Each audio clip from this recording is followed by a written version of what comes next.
Kevin with RogueDeckBuilder.com, here with our top 10 list of cards I want to brew around. From Origins, coming at number 9 is Demonic Pact. Now, I know I told you I would have these videos done before vacation. Well, I'm leaving at 6 a.m. in the morning tomorrow, and it's now 8 o'clock at night. So I don't think the Demonic Pact is going to be done, nor do I think there's going to be any videos for you to watch while I'm on vacation. Good news is, though, my vacation is actually being cut short.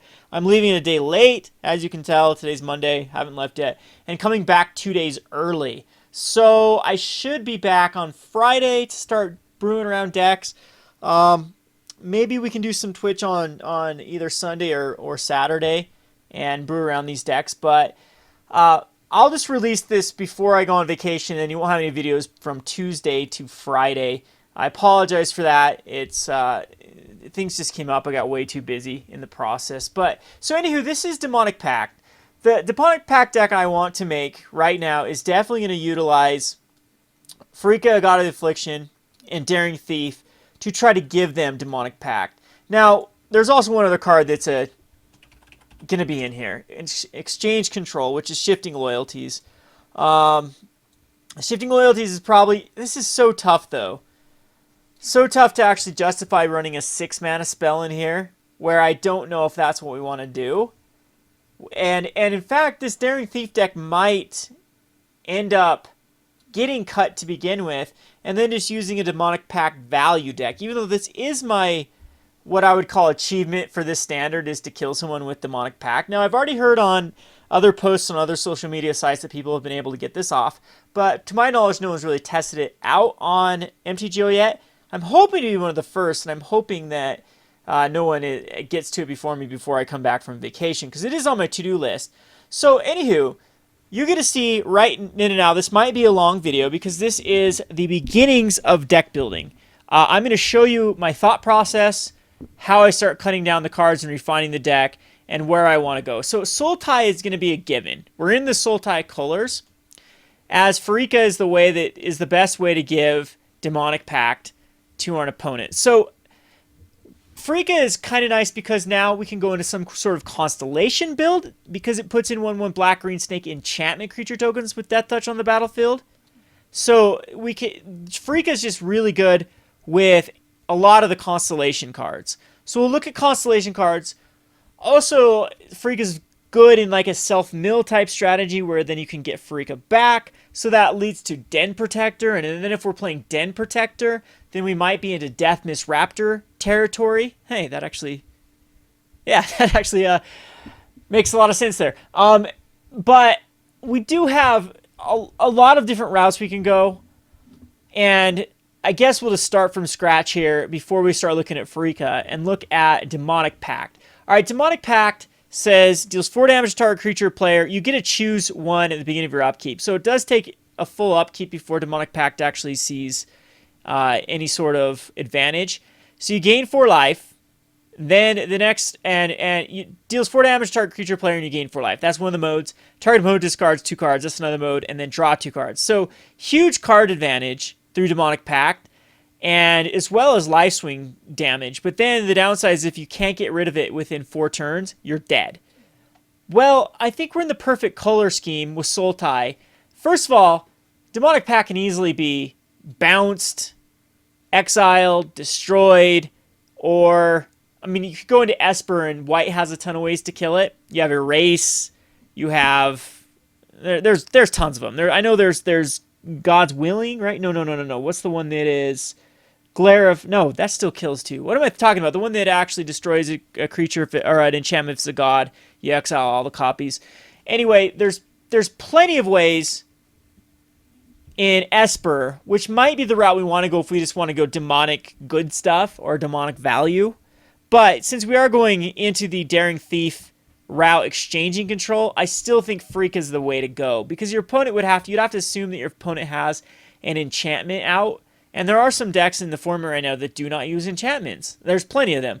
Freak is the way that you give them enchantment, and I think that's the safest route to go.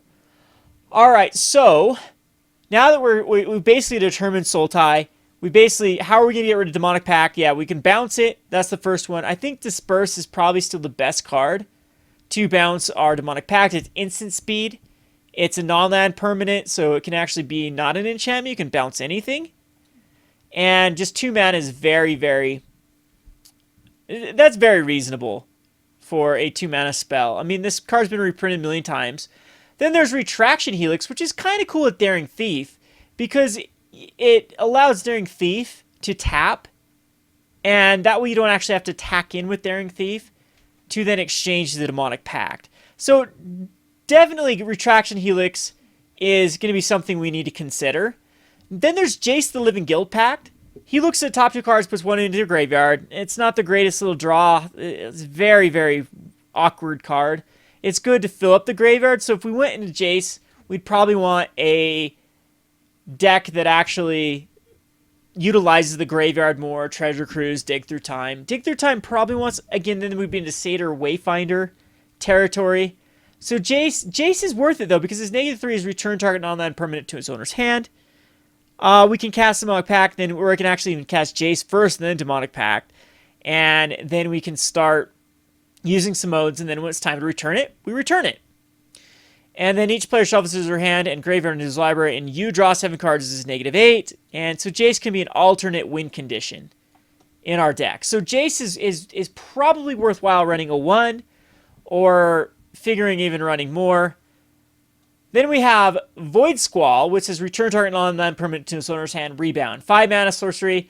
It's not going to make the cut. But we have Void Snare. Now this is 1 mana sorcery, return target non-land permanent to owner's hand. Disperse being instant speed, I think, is a lot better than Void Snare.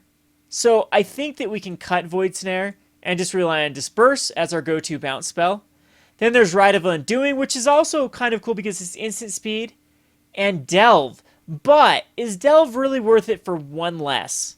For 1 less. Because you are going to have easily 4 cards in your graveyard to Delve. Return target non-permanent. Oh, you control and target non-permanent. You don't control the owner's hands. So Rite of Undoing is actually kind of neat. Because it's getting 2 things. And you can't get a non-permanent, so if your opponent doesn't have anything, though, you're pretty much screwed there. But you can return your Demonic Pact and something else. Which is probably what you want to be doing in a control-based deck. So Rite of Undoing is a card we can think of. Then there's Curious Dismissal. 1 mana, return any number of target enchantments to your own hand. Okay. Strive. If we have multiple Demonic Pacts, sure. We can protect a Varika, I guess, with it. Probably not worth it. So Curious Dismissal, bye-bye. Then there's Triton Cavalry. Heroic. Whenever you cast a spell that targets it, return an enchantment to your own hand. 4 mana, probably not it. There's also a Chimera for 3 mana, 3/4, that being your upkeep, return an enchantment. You have to return an enchantment, though. And I just don't really think that's the best route to go. Other than it does have more with Daring Thief, if they have an enchantment you actually want. So let's look at Chimera here. I think it says you control, not own. If it says you own, that's pretty... Yeah, being your up, you return an enchantment you control to its owner's hand. So here we have you give this guy with the Daring Thief to your opponent and take care of... Yeah, I think this is actually worthwhile. That's a fun little interaction.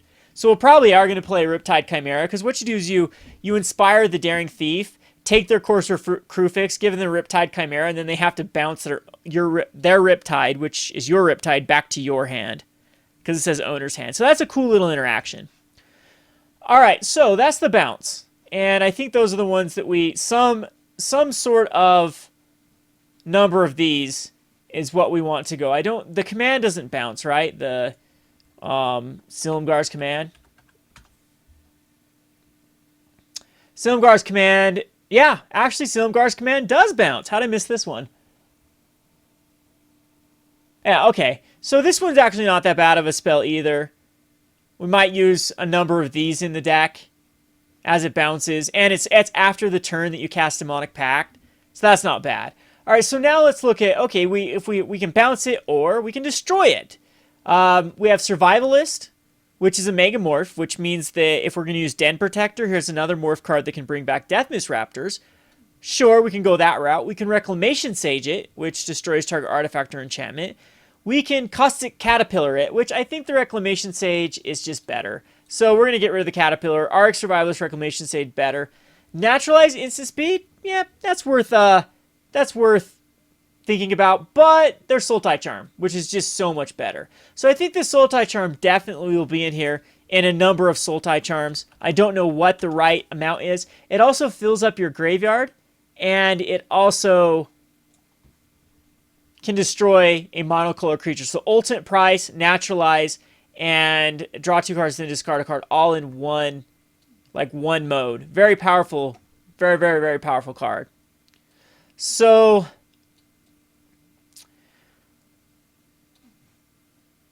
then we have Sultai Soothsayer. That's pretty cool. Enters the battlefield, look at the top 4 cards of your library, put one of them in your hand and the rest in your graveyard. Sultai Soothsayer is always a card I want people to brew in. I just think his body's too weak for what he does. Alright, so now I think that Den Protector probably wants to be in here in some amount, as it's a way to get stuff back. This card's just broken. And I think also Satyr Wayfinder wants to be in here as well. And then that makes the Den Protector, fills up for Farika, and also allows us for Den Protector to have targets in the graveyard. And so this is already starting to look really much like Sultai Control. So why the hell not? Tassiger can come in here now. I mean, this is really starting to look, I admit, this is really starting to look like a control route. But I mean, we can go Courser of Crewfix in here. It dies to a Languish if you want to use a Languish, but it's another enchantment if we go Constellation. So that brings us to our next thing, Constellation. What kind of Constellation cards could we be playing in here? I think Caryatid actually wants to be in here to help fix and ramp out a Demonic Pact. So Daring Thief, though, you want to find some stuff that's already used its value. And so that's why Satyr Wayfinder absolutely wants to be in here. I mean, we could think about Whip. Whip is cool with Daring Thief too, as Whip of Erebos. You can bring back something and then give it with Daring Thief. You can exchange with Daring Thief. Disperse is just really good with Daring Thief. You can actually give him something good, then disperse back. So the deck is very juicy. There's a lot of different options we can go. I think that Constellation is definitely worthwhile to figure out what we could bring in here. We have Doomwake Giant for 5 mana. It's a great target to actually get back with Whip of Erebos.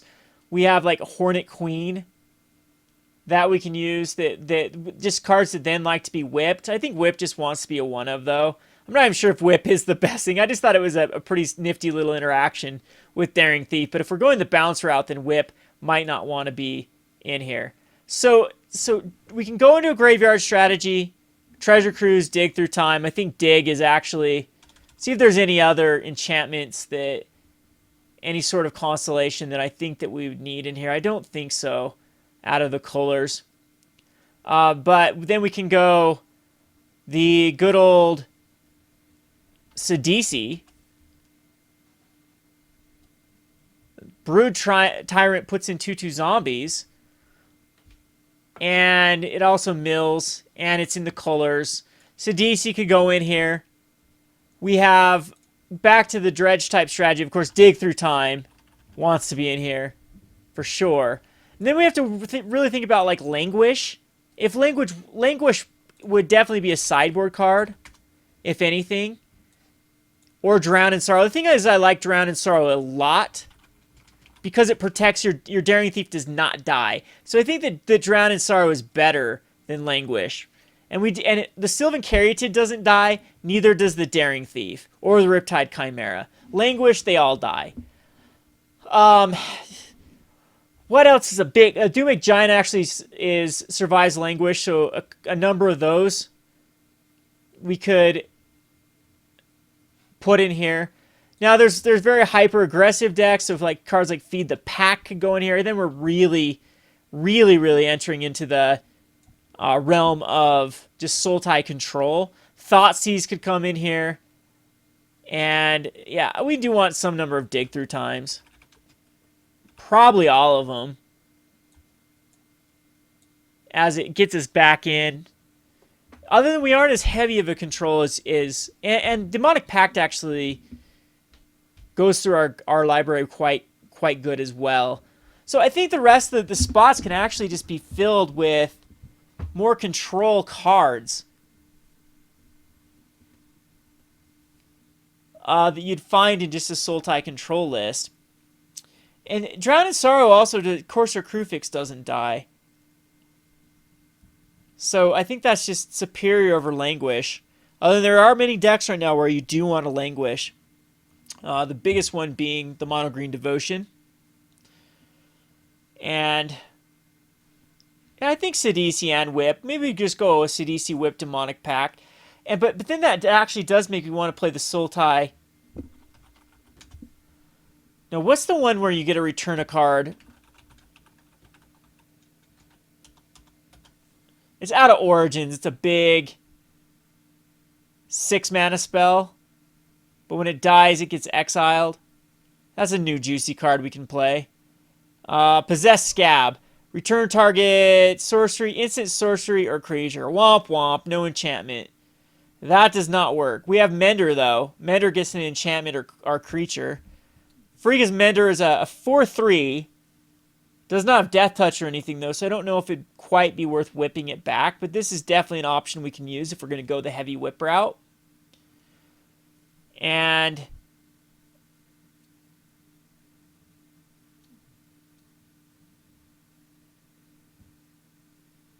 Supplicant's Form would be funny if you give him a creature, but that's not worth it. Soul of Innistrad, of course, is another one that is fun in a whip deck. Or a self-dredge deck.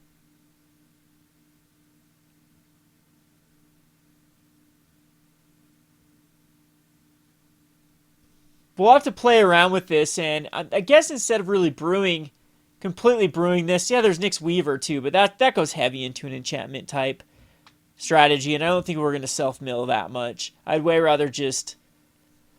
Ooh, Ice Feather Aven's actually interesting, because we go this route too if we really want to go into the Daring Thief giving them a creature that we control and then bouncing it back. Ice Feather Aven can go in this Den Protector type route, and then you do still have the Deathmist Raptor that can be played in this deck. So before I forget about that route, we'll put in the Deathmist Raptor.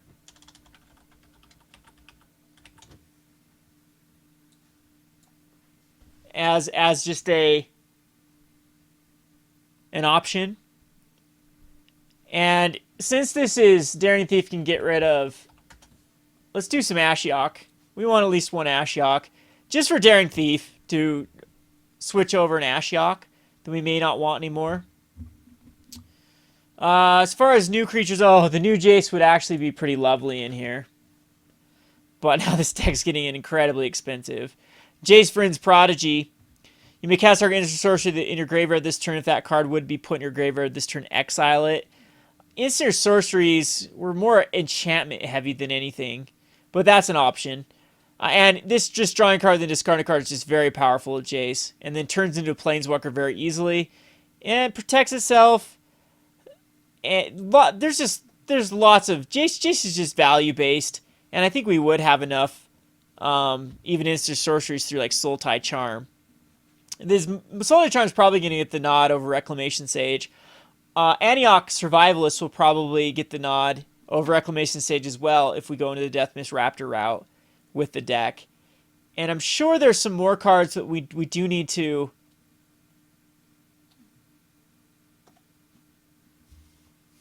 think about putting in here, or maybe just play a bunch of just crazy cards in here. That's perfectly fine with me. What else does the old Sidisi Whip decks like to play? I love Cities. I love this little route that's going on, this little morph route with the Deathmist Raptor. I'm really liking that angle of the deck. And in fact, even without using Demonic Pact, I'm really liking the Sidisi Raptor deck. And then, yeah, you have Den Protector. You have the Survivalist that gets morphed back over. There's also another morph card. That I don't know why it doesn't see a lot of play. Yeah, we have the other morph, the counter a spell morph And we also have the Destroy a Creature morph. Converted mana cost 3 or less creature. Let's see, where are they? So we have the... I swear it's a 2 mana spell. Maybe Megamorph doesn't show up in just morph.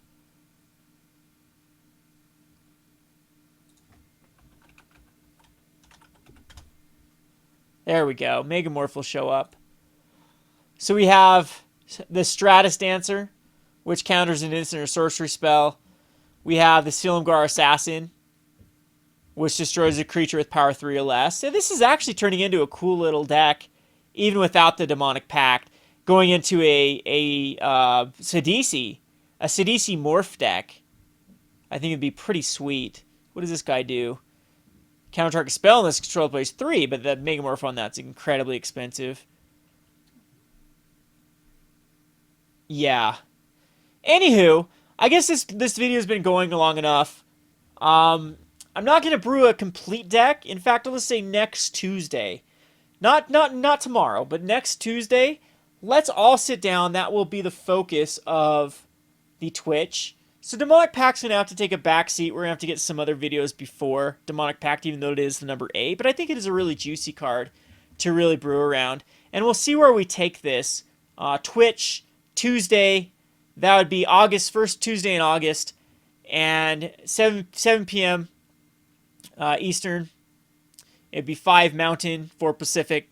Come on Twitch, and we'll brew. We'll see how well it goes, and see if we can get this to actually be a competitive deck. If not, let's see if we can just get our achievement by making someone lose to Demonic Pact, and yeah, whatnot. Oh, one more thing, counter spells. I'd probably want some sort of counter spells in here. Anyway, that's enough we've done on this. This video's gone long enough. I hope this gave you some ideas to start with. This has been Kevin with RogueDeckBuilder.com. Thanks for watching.